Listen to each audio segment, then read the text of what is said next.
ভারতের ৭ দফা লোকসভা নির্বাচনের চতুর্থ দফার ভোট গ্রহণ শেষ হয়েছে। সোমবার স্থানীয় সময় সকাল ৭টা থেকে সন্ধ্যা ৬টা পর্যন্ত চলে ভোট গ্রহণ।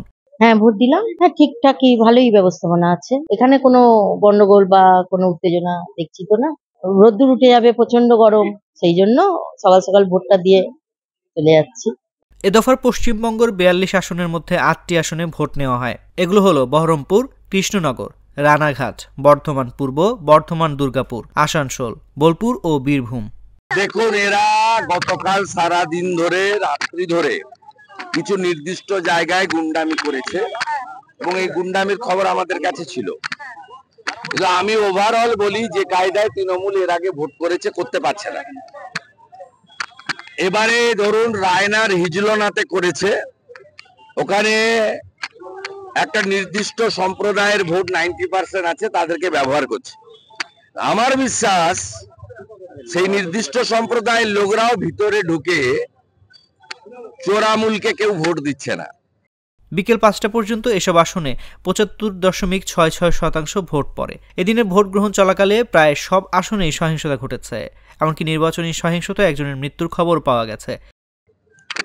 ওরা মন্তেশ্বরে করেছে 3টে বুথে, দুর্গাপুরের একটা বুথে করেছে, পাড়ুইতে 10টা বুথে করার চেষ্টা করেছিল, পারেনি। আমরা এজেন্ট ঢুকিয়েছি, সারা রাত্রি আমি জেগেছিলাম।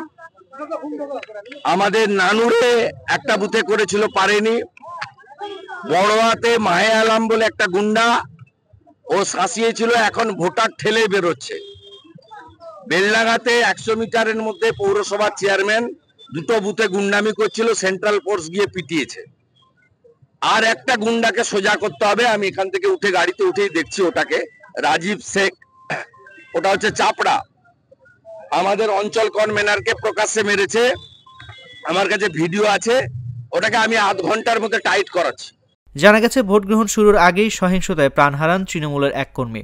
রোববার বোলপুর আসনের অন্তর্গত চেচুরি গ্রামের নৃশংসভাবে খুন হন মিন্টু শেখ নামের ওই ব্যক্তি।